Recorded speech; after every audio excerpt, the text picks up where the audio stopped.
I appreciate the invitation to present.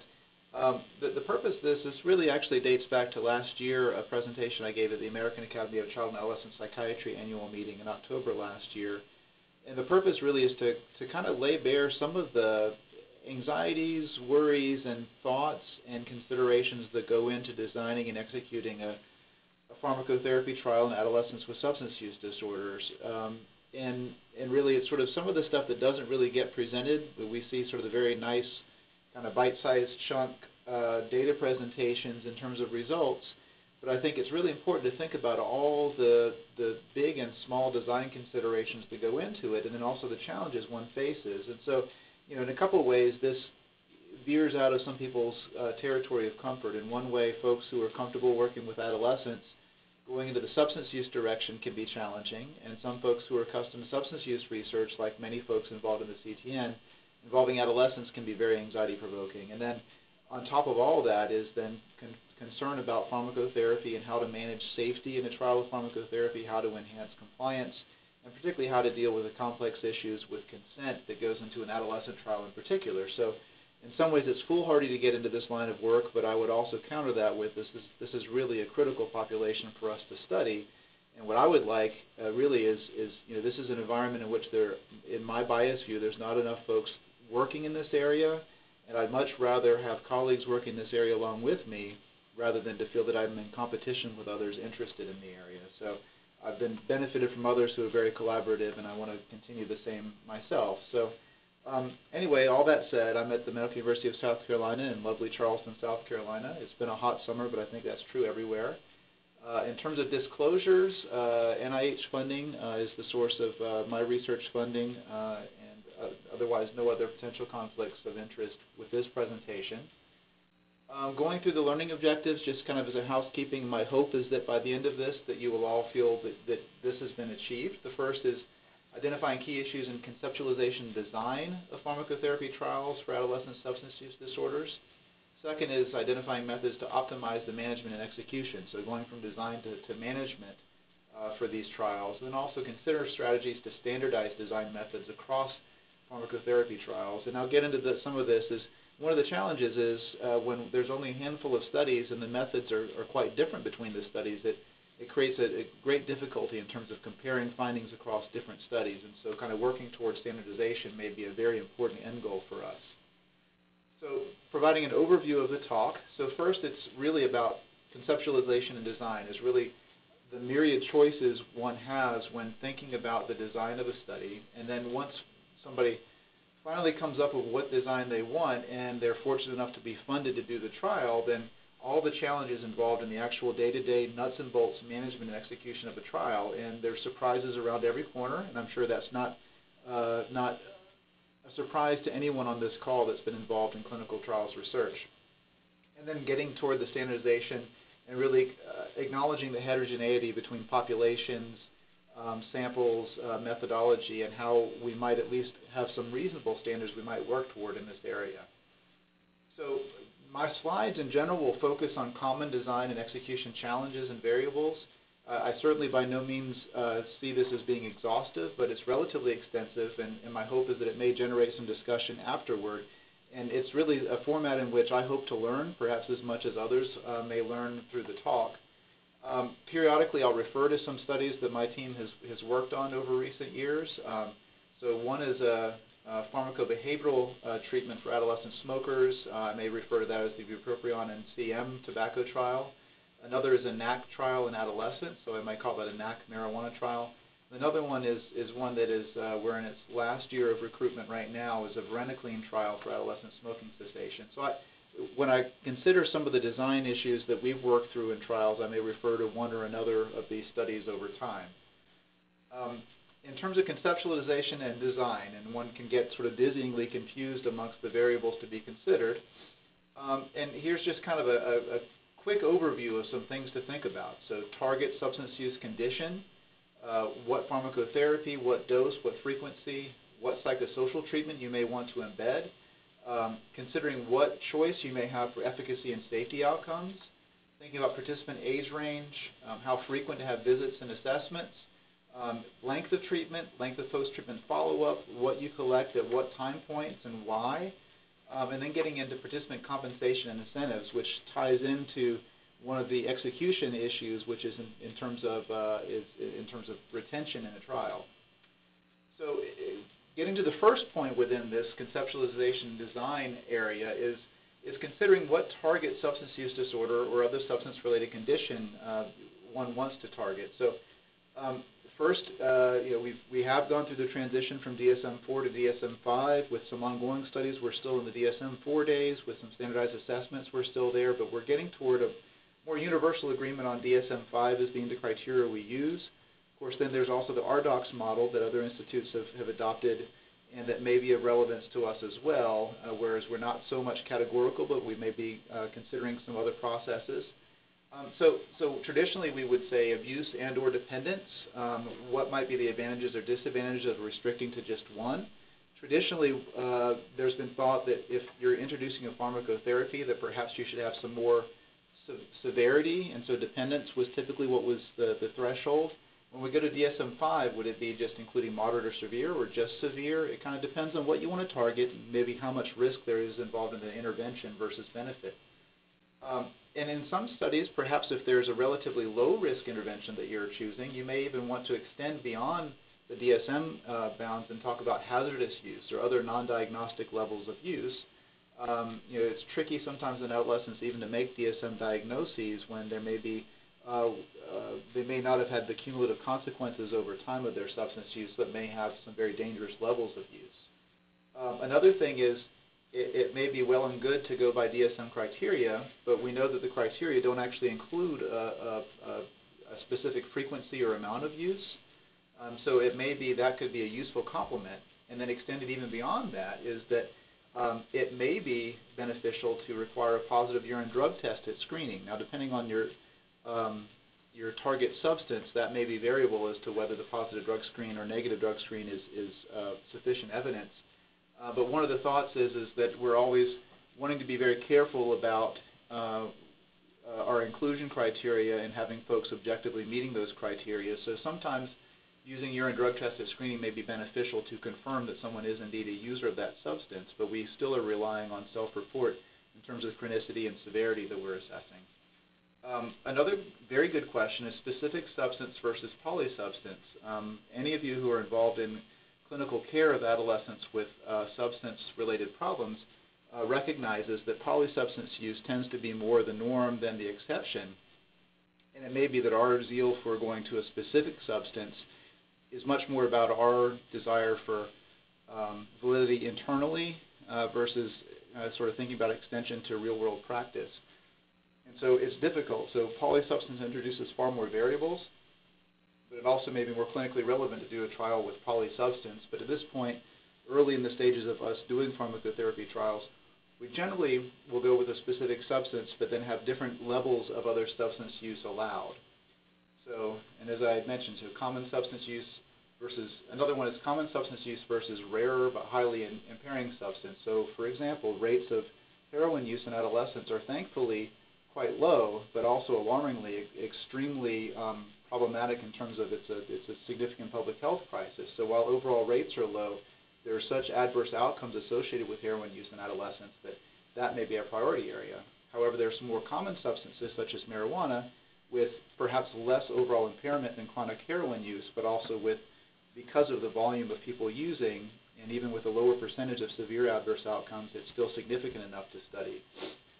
Another common question is whether or not to allow psychiatric comorbidity. I'm a child psychiatrist, and it's another thing of knowing that comorbidity is the rule rather than the exception, and it pains me sometimes when we're very exclusionary in trials of psychiatric comorbidity because it's difficult for me to know how to apply to practice. Another important variable is treatment-seeking status. And this is one that we get tripped up on often, and I think in part because we sometimes see this as a categorical variable. Either someone is seeking treatment right now or they don't want treatment at all. And over time, we've kind of come to think about this as more of a continuous variable, and oftentimes we'll incorporate a 1 to 10 scale or something along those lines of documenting what level of motivation for treatment someone might have. We also know adolescents, if you look at the motivational spectrum, they vacillate quite a bit, so it can be from day to day or moment to moment as to whether they may be seeking treatment or may be interested in changing behavior, and that may vacillate over time, which introduces another variable. Another ethical question is whether to allow legally involved or treatment-mandated participants. So that's both ethically a question, but also it may have implications for your outcomes, because that may be an external motivator for change in behavior. And if you have unequal distribution of legally involved or treatment-mandated participants between groups, it may confound your results. So then on to the next variable here is the choice of pharmacotherapy and dose and frequency, etc. So there are different ways to source candidate medication for adolescents, and one has to be relatively cautious about how we translate to this population. So one model, and one that we've used with N-acetylcysteine, is we've largely translated that from animal models that looked like it made sense in humans, including adolescents, but we also similarly had good safety data with NAC, and we had emerging data with adults with NAC across other substances, so we kind of had translation from multiple directions. You can also have progression from human laboratory work, and so in some cases you have good human laboratory evidence within the target population, including adolescents, that's suggestive, and then you may move on to a full clinical trial from there. You also may evaluate medications already deemed efficacious in adults, and so it's a couple examples we have of my group's done work with both bupropion and with Varenicline for smoking cessation. Those are established adult pharmacotherapies, but less studied in adolescents. And then, of course, one has to balance the potential efficacy, tolerability, and adherence in devising a dose schedule. And so, you certainly want a medication that adolescents will be willing to take and that they'll be able to tolerate, and with hope that there's going to be enough of an effect that they will want to continue taking it. And then another really, really challenging issue, which I think is really under-addressed oftentimes, is what to do about embedding psychosocial treatment. And so if one were going for maximum medication effect, med versus placebo effect in a randomized controlled trial, theoretically, you might want to minimize or have zero psychosocial treatment at all, with the idea that placebo folks would have really essentially no response or very minimal response, and that would give you much more room to get a drug versus placebo effect.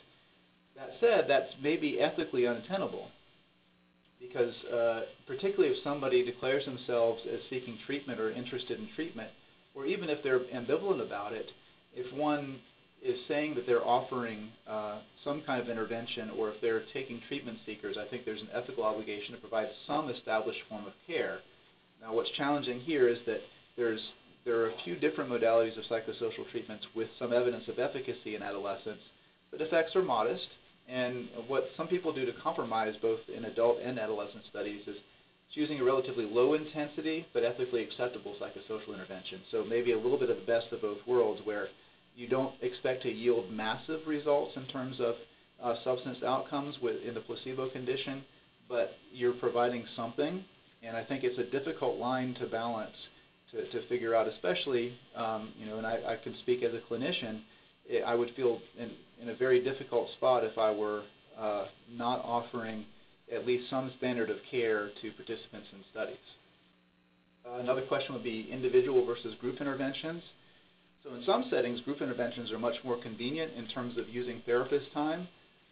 Our experience has been that group interventions have been extremely difficult to manage. Just getting schedules together between kids and parents, and being in a relatively spread out metropolitan area, getting people in the same place at the same time is next to impossible for us.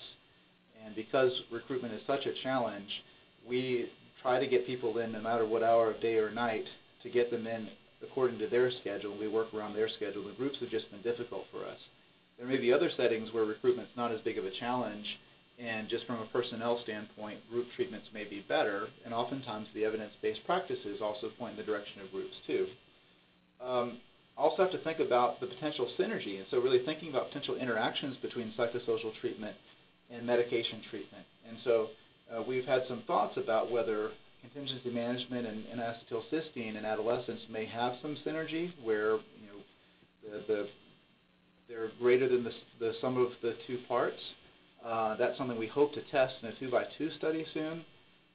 But so thinking about that, although doing 2x2 studies is tough because the sample needed to have power to detect differences between the 4 treatment groups requires a significantly larger sample. If we want to look at efficacy and safety outcomes, there's a ton of variables, and we do spend a lot of time discussing this and trying to work towards standardization. So if one wants to think about what to use for an efficacy outcome with substance use, oftentimes we point in the direction of biological outcomes, so urine drug testing, but we also want to consider self-report outcomes like timeline follow-back. And sometimes we use a combination of the two. So the standard in adult smoking cessation literature tends to be self-report confirmed by urine cotinine, or in some cases breath carbon monoxide testing. And so the idea of combining the two may be ideal. And it's difficult depending on different reviewers in terms of submitting protocols, as some are more or less trusting of self-report with adolescents. And obviously we know there's potential problems with biological testing too, and trying to make sure that you do all kinds of adulterant testing that's necessary in terms of pH, temperature, et cetera, with the biological testing, and also knowing the window of detection you may have depending on the substance. Generally speaking, I would advise seeking out standards from the adult trials literature and try to do any necessary adaptations for the developmental stage. A lot of folks, and I think this makes a lot of sense, emphasize end of treatment abstinence with the idea that when you conclude treatment, you want people to be, a treatment is only as effective as it is at the conclusion of it. And so often we try to do trials where it's the end of treatment abstinence outcome is the primary outcome. That said, given that you're going to have some dropout in any substance or any treatment trial, you may have more statistical power to compare groups if you have cumulative findings over the entire course of treatment. And so that's a couple different ways to do it. Ultimately, if you're able to get an adequate sample, end of treatment abstinence may be a more meaningful outcome, but you would have more power with a smaller sample if you use cumulative findings. And with some substances, there's really just not a standard that's established, and so my thought is that you typically want to justify the approach that you take and hopefully have one that is clinically meaningful. Another question has to do with full abstinence outcomes versus reduction in use. And the approach generally, outside of alcohol, the approach has really been full abstinence outcome as the primary outcome. With alcohol, particularly in adults, there's been standards in terms of drinks per drinking day, percentage of heavy drinking days, and other variables, which I think allows for a bit more of a nuanced look at what may be happening with the treatment, but also ultimately folks, I think understandably, are looking for an abstinence outcome as well. So that's a challenge, and again, I would generally try to point toward what the standard in the literature is with that. Another question is how central is tolerability testing to the aims of your study? And so you have to think about passive versus active adverse events tracking, how frequently you do that. Do you want to power on safety outcomes? And that's a whole other world outside of efficacy outcomes, but one that one really needs to think about with adolescents, particularly in a medication that's not well tested in adolescents, because I think it's, for ethical reasons and for regulatory reasons, very important to be very strict about how you assess and manage adverse events. Participant age range is another conundrum we face, and we have to think about. I say it over and over again with bias admitted, is that I think adolescents are the age group we really want to pay most attention to in terms of both prevention and treatment. And we have to remember that substance use onset peaks in adolescence, but substance use disorder itself peaks in young adulthood.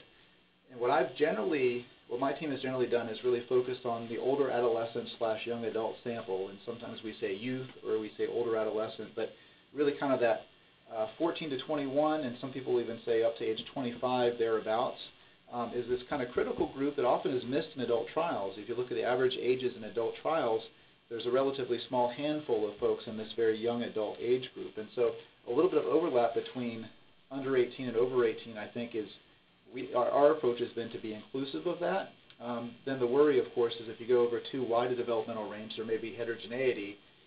But with that, you can stratify by age and make sure you have similar allocation of each age group or sub-age group between the two treatments that you're comparing. And so there's various definitions of adolescence. Actually, I need to update this slide as I realized that at the time that I originally gave the presentation, the NIH definition of children was under 21. Now they actually have it as under 18. As I mentioned, young adults are generally underrepresented in adult trials.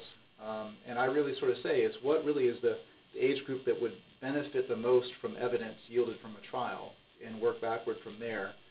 And also consider practical issues, so informed consent gets significantly more complicated in under 18.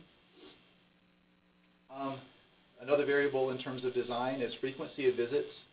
So it's very difficult in our old-fashioned world of expecting people to show up in a clinic for people to steadily be able to do that. And folks with our group and with others have been working on other means to be able to complete visits remotely and trying to get more fluid with doing that, but also having all the objective assessments and be able to deliver our treatments and get our samples, et cetera, by doing things remotely. But so it's a lot of effort to get people to show up, even if they are motivated for treatment, because there's just lots of logistical challenges to that. But that said, frequent visits may be crucial for many reasons. So say if there's a short window of UDS testing that would catch any use, or if you have an embedded psychosocial treatment that requires multiple times a week attendance, and really you try to delicately balance participant burden with the intensity of intervention and adequacy of measures to evaluate outcomes. Length of treatment. So, I mean, the first question is, if you're studying a medication treatment, how long would it take for it to reasonably take it to work? You want to make sure you include that. If you have too brief a trial, you may not have had enough time for the medication to take its effect, and you may have a negative study and not quite know how to interpret or have people then sort of dismiss that medication as ineffective. That's also balanced against how long is it feasible to retain adolescents in a trial. So over several weeks, it gets very challenging to get good retention. If you're using an embedded manualized psychosocial treatment, how long is that course of treatment? Maybe it could match up well with your pharmacotherapy length of time. And how long a course of treatment can you fit into your budget? That's another one too. So you have to work backwards from budget limits in terms of the grant mechanism you're going for. And if you incorporate pharmacy costs, compensation for participants, et cetera, what can you actually feasibly get done? And then is there a standard that exists? So for smoking cessation pharmacotherapies in adults, 12 weeks appears to be the standard. And so one oftentimes might just want to match up with what the standard in adults may be. That said, if it's just not feasible in adolescents, then I think you have to make a very strong point of justifying why you're doing it differently and how it won't negate the importance of your findings. Then if we look at post-treatment follow-up, this is important because you want to both assess efficacy post-treatment. I know that we're generally pretty hip to the idea that substance use disorder is a chronic and relapsing condition, particularly once it's really established, and that it may be unrealistic to expect sustained effects after conclusion of treatment. But that said, it certainly would be wonderful if there were sustained effects after treatment is ended. You also want to evaluate safety with discontinuation of pharmacotherapy, so are there any withdrawal issues with the medication? But then how far do you go out? 1 month, 6 months, a year? With some substances in adults, the standard is going out to a year or at least 6 months. And it's difficult to power on post-treatment outcomes. I mean, it's hard enough to get retention to the end of treatment, but getting to post-treatment is pretty tough. You consider potential dropout or just kids that move on, move to college or move to a different town with family, et cetera, so that getting the follow-up rates is pretty tough. You also have to think about what you can feasibly fit into the life of the grant. Another complicated decision is what to do about participant compensation and incentives. So do you give cash or do you give cards and vouchers? I'll say that we've struggled over time when we've tried to use gift cards or vouchers. We're always 2 or 3 steps behind what adolescents may be interested in getting. I know that I was way behind the mark in terms of thinking that an iTunes gift card would be a popular thing for adolescents. So that had long since been passé by the time we thought about using that. Or is a particular store, so if you did Walmart or Target, are some of your samples do they not have ready access to that store? So can you be relatively universal with gift cards or vouchers, or will your IRB allow you to do cash, which generally adolescents find more salient? Does your IRB see that as ethical? So you have to think about that. You think about who actually receives the money, is the participant or the guardians. Think about visit by visit or lump sum later in the study. The latter may help in terms of longer-term retention, but the former may help because it's a reinforcement over time that's directly tied to their behavior at that time. So we tend to do visit by visit, but we've worked on the time with essentially doing escalating schedule over time, which both reinforces in the now, but also tries to reinforce the longer term. You do have to balance all of this across concerns about coercion. So if you're paying a whole bunch of money for a study, it may be coercive to adolescents. So say they may be willing to deal with adverse effects of a study medication because they don't want to disappoint the investigator and they want to keep showing up and they want to get their money. Or you may have folks who may feign symptoms to get into a trial if you are offering too much money. So you have to be concerned about that. And certainly there are some IRBs often wonder about whether if you give kids lots of money, if they'll spend it on bad things. We haven't seen data to support that actually is happening. So say you're giving as the IRB might say, is like you're giving drug users money so that they can buy more drugs. And that generally doesn't happen with these studies, but it's another ethical concern that you may have to address with the regulatory bodies. Now moving on, so that was just kind of a look through a lot of the things we worry about and think about when designing. And then once you got the funds to do a trial, then how do you manage it? So I mentioned IRB, and IRB is generally your friend, but it's also a group that may be unfamiliar with the specific type of research that you're doing. And so in no way do I want to vilify the IRB, and I don't want to dismiss their very valid concerns. And you really have to figure out how best to work with them. You will have to have a data and safety monitoring plan. More than likely, you're going to have an FDA IND to do your medication work. How do you manage medication blinding and dispensing? And in all caps, and as important as anything, is recruitment and retention. How do you assess substance use, safety, and other outcomes? How do you assess and optimize medication adherence? Critically important. How do you ensure fidelity of embedded psychosocial treatments? And then really kind of what crises are just around the corner, and how do you address unanticipated developments? So the IRB. One can imagine that IRBs may be very anxious about adolescent substance use-focused pharmacotherapy trials. So they're worried about confidentiality. So you have an adolescent revealing that they're engaging in what may be interpreted as high-risk behavior with heavy substance use. They may be very concerned about medication safety in minors. They may be concerned about adverse event risks with active substance-using minors mixing substances with medications. And they may be really unfamiliar with how limited the current evidence base is for adolescent substance use treatment and the need for investigational pharmacotherapy. So they may really sort of say, why on the earth are you giving medications to these kids? Can't you just give them some counseling and everything will be okay? And so trying to educate around the idea of what the effect sizes are with existing treatments and why there may be promise in neurobiologically developed treatments to complement psychosocial treatments. So it may take some educating and it may take some back and forth to really talk about how you're balancing things ethically. You will have to have a data and safety monitoring plan in order to do a trial. You have to think about composition of DSMB. We generally try to have someone with some pharmacological expertise, someone with substance expertise, and someone with developmental or adolescent expertise on the DSMB. Additionally, some statistical expertise is very helpful. So some people may have multiples of those domains. And frequency of meetings varies based on the risks involved in the trial.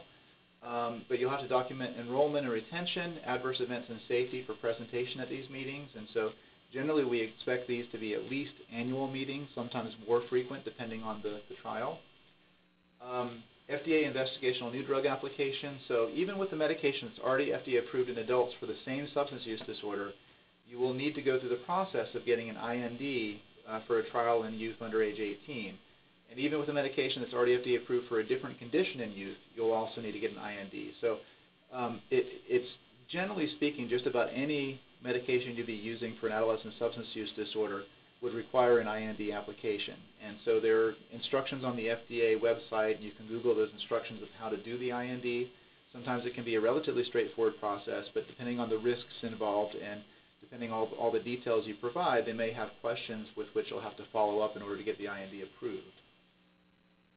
Medication blinding and dispensing is another potentially complicated issue. So Randomized controlled trials are the gold standard. You'll want to select medication matching placebo in a way that really masks for the participant, and double blind obviously is the ideal, so that really masks so the investigator and the participant don't know which they're getting.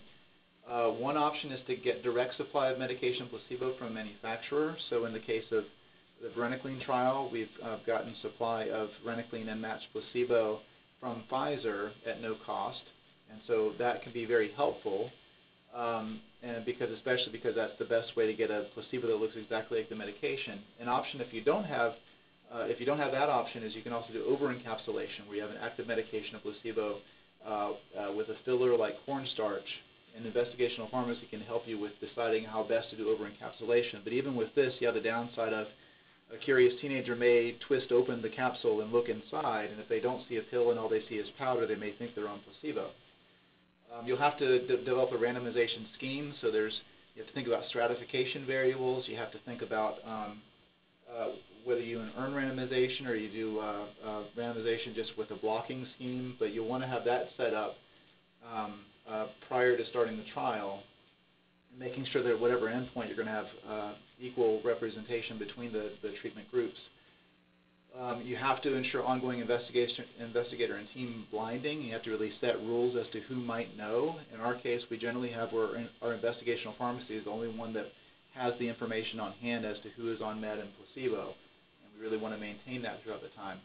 One thing that can be really helpful is doing what's called penetration of the blind assessments periodically during the trial, is to ask the participants to guess if they think they're on the active medication or placebo, and then also either staff or the medical clinician on the trial can also make guesses, and that will give you an idea of how well the blind worked in a trial. And again, I say it in all caps and in bold, is recruitment and retention is really what makes or breaks the study. And I think it's not unique to adolescents, but it's particularly difficult in adolescents to recruit and retain at the rate necessary to have a powered sample to really test your hypotheses.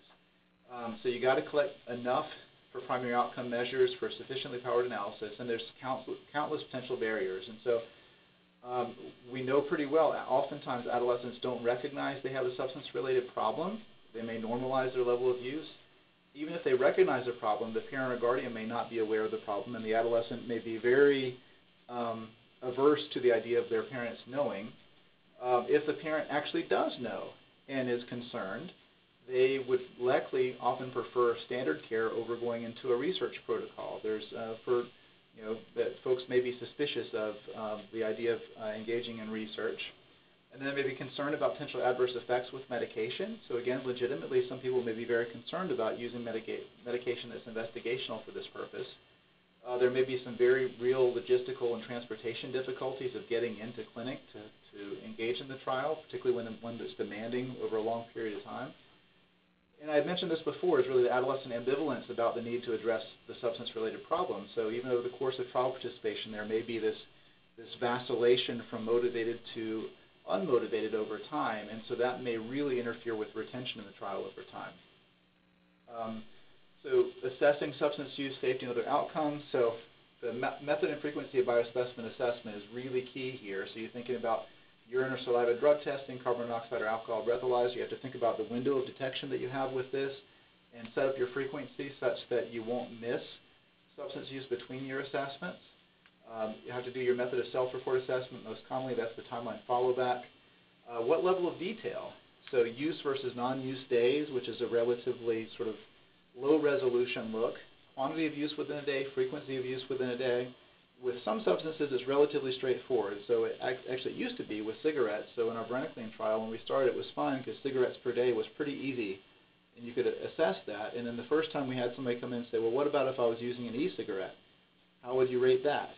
And we still can't wrap our heads around that completely because e-cig use is very different from the discrete cigarette smoking where you at least know your cigs per day. With e-cigs, there's so many different products with so many different doses, and that people don't typically sort of have a unit of use, as they typically sort of graze rather than having a serving. And so that's been a challenge. And of course, we know with marijuana, with as many different cannabinoid products are out there, edibles and different forms of use of marijuana, we've been really challenged to get really good detailed self-report. And we've tried to get better over time, but trying to figure out what's realistic. And I think sometimes you want really good detail because you want to be able to detect reductions in use over time, but it's very challenging to figure out a standard way to do it. Now, do you do passive versus active or focused adverse event assessment? So say with Varenicline, we may want to specifically ask about nausea or specifically ask about things like vivid dreams that are commonly experienced, but then sometimes be relatively passive and sort of asking the participant to initiate a conversation around adverse events they may be experiencing. Suicidality assessment is generally required, so the CSSRS is kind of the gold standard for using that for suicidality assessment. Optimizing medication adherence. So non-adherence to medication may very likely compromise your ability to detect a between-group effect. So this is critical. I mean, it's oftentimes a tragedy to have a very well-designed trial and find out at the end that perhaps, or actually not even know, that your participants were not actually taking their medication, and therefore you're really not positioned to test the efficacy of the medication itself. So some things that we will do is put medication in blister packs, and actually label the blister packs with the time and date of each dose, and then have participants come back with their blister packs, and then we can assess dose by dose which ones they've taken, which ones they haven't taken. You can give reminders, and so our group is now starting to do things where there's electronic reminders with taking medication and actually electronic self-report that dosing has been taken. Some folks do in-office dosing, depending on how frequently and how feasible that can be done. And pill counts, I mentioned that, so we do sort of weekly dispensation of a new blister pack, and they return the old blister pack, and we do a pill count from there. You can complement this with biomarkers. So riboflavin is the most established. It has its own sets of challenges because it's also represented in people's diets or in multivitamins, and that actually, because it's a supplement rather than an FDA regulated medication, it may have different potency depending on which preparation, which batch you have. And so I know NIDA has had a lot of interest in other biomarkers, including acetazolamide is one that's been of interest recently, and others. And there's also been some work in terms of other ways to track electronically when somebody's taken their medication. Of course, there's the MEMS cap, which detects when a medication bottle is open, but there's actually more advanced technology that's going in terms of when medication hits gut, being able to detect that the medication was taken. So I think that assessing can get better and is getting better in terms of encouraging people to take their medication, optimizing it. It remains a challenge, but oftentimes we use a motivational approach as part of our medication management strategies, is really having the study staff or the medical clinician really emphasize the approach, the importance of taking medication, but also being very open to talking about adverse effects and how to manage those. And really, you want to encourage honesty about adherence reporting, but also praising success and being constructive about addressing non-adherence. So you really want people to be honest. If they didn't take their meds, please tell us that you didn't take your meds. We've had experiences occasionally where we see just outside the clinic where somebody has deposited a batch of their medication, I think because they were embarrassed to tell us they hadn't taken their meds, and so they threw them in the trash rather than telling us. And so we really try to encourage honesty, but also try to encourage adherence as well. So ensuring fidelity of embedded psychosocial treatment, this is an area in which I don't have that much individual expertise. So different psychosocial approaches and designs require different levels of fidelity testing. So oftentimes we use very low intensity medication management. We use contingency management, which is relatively behavioral and standardized. But if you have, say, a very manualized, specific cognitive behavioral therapy approach, you'll have to do some things with session recordings and feedback. You want to do formalized methods of fidelity measurement because you could really interfere with your findings if you have differential engagement in or quality of your psychosocial treatment across groups. Unanticipated developments, so you could have serious adverse events, and there's a whole books and books and books on this, but there's some standard things in terms of what's defined as a serious adverse event and the standard reporting you have to do to NIH when this occurs. There can also be unexpected medical events, so as much as you may want to use your inclusion-exclusion to ensure that you have a minimal chance of pregnancy occurring in the trial, it can still occur even when you do everything you possibly can. Now, in some jurisdictions, including our state in South Carolina, it's critical to do urine pregnancy testing before urine drug testing. And that is because if someone tests positive for pregnancy and for drug use, that may be reportable to the state in terms of law enforcement.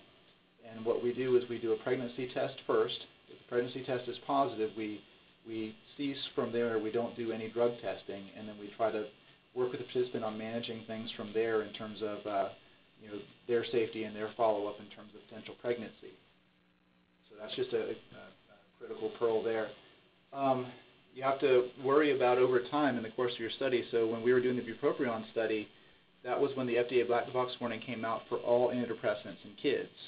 And while bupropion is not an SSRI, and particularly not one of the SSRIs most implicated in the concern about suicidality in kids, because it was classified as an antidepressant, it got lumped in with the others. And so we also deal with a black box warning with Varenicline.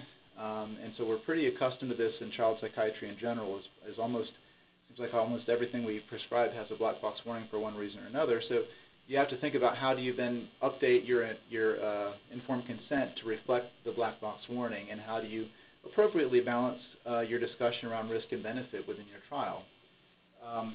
Another one is how do you approach participant dropout or loss to follow-up, what to do for intent to treat analysis. So really the standard approach in these trials is the intent to treat analysis, where everybody who is randomized into your trial is included in the outcomes. And the assumption typically is if somebody drops out or is lost to follow-up, every missed visit, you code that visit as missing, but then you use for your analyses that they were using at that visit. Whatever your outcome measure is for use versus non-use, is you assume the worst if somebody is missing a visit. There are some ways to impute based on if they just miss a visit in between two negative urine visits, how to impute that versus a negative and a positive, et cetera. But the most conservative approach is to assume that somebody is using whenever you don't have data to refute that. That's very conservative, but that's the standard. And then you can do sensitivity analysis with different approaches, with different imputations, with what's called a per protocol, where you only include the data that are non-missing. So there's different approaches to this, but intent to treat tends to be the primary. Another critical thing is what we learned in prior trials was we used to declare somebody randomized when we did our first assessment visit. They met all inclusion criteria, and we scheduled their randomization or their medication initiation visit. But then we realized that some people drop out after that first assessment visit. So we had to work with our investigational pharmacy. And then those people, of course, without ever having been exposed to medication, are included in the intent to treat analysis. And so what we've now adapted is with our investigational pharmacy is we don't declare someone randomized until they show up for that randomization visit to receive their initial medication. And so that's extended that visit a bit because we can't put in our request for their medication until they show up. So it makes it a little bit longer on that visit, but thereafter we can have the medication ready for when we anticipate them coming in. In terms of standardization, and then hopefully we'll be concluding fairly soon because I imagine you're probably tired of hearing me talk about this stuff. Standardization is, I think, I would say is a reasonable goal, but you have to really think about the details of it. So can you be sufficiently consistent across studies to compare efficacy? I think that's really the important thing here is you want to do, as much as is reasonably possible, do apples-to-apples comparisons between studies. And so you have to balance the feasibility with practical issues and challenges, with the goal of optimizing contributions to the evidence-based and real-world practice. Ultimately, I see myself as a clinician who's doing research in hopes of improving the clinical evidence base. And I want to make sure we do things feasibly, but I really ultimately want to make sure that we position our research as a group to best inform practice. So anyway, that's sort of a goal. There's only a handful of things going on in terms of pharmacotherapy for adolescent substance use disorder, but there have been some important recent advances. Very excited about the work that's been done both within and outside of the CTN with opioid use disorder, which is such a significant public health crisis, but also in terms of smoking cessation, in terms of marijuana use, as well as alcohol. And I think there's room for a lot more. And of course, my bias admitted, this is work that I think is important. In terms of summary from today's discussion, so it's really the design and implementation of pharmacotherapy trials targeting adolescent substance use disorders involves several challenges. The hope is that with careful planning and consideration, these challenges can be addressed. And I admit that I tend to be somebody who can see things from multiple directions rather than being good at making a single decision. So I may have been less directive and kind of more hopefully provoking thought and consideration rather than telling you exactly what to do in today's talk. And I think because there is room for decision making within this, I don't want to be too directive. I just want people to be aware of all the variables that go into this. Standardization of methods may help streamline these processes and allow for improved contributions to the evidence base in real-world practice. So ultimately, I hope that we can sort of get to models where we are relatively standard in terms of length of treatment, in terms of what we embed with psychosocial treatment, et cetera, so we can really compare between studies and better inform practice. And with that, I think we can transition over to discussion, hoping that people may be energized and may be interested in this area of research.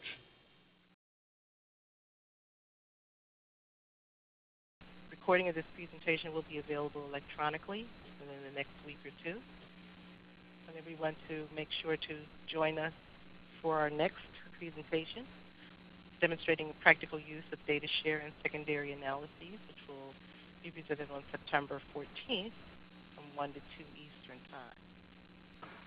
Dr. Gray, I want to thank you very much for your presentation today. Okay, great. And if we do get any feedback or questions, we'll be sure to forward them on to you.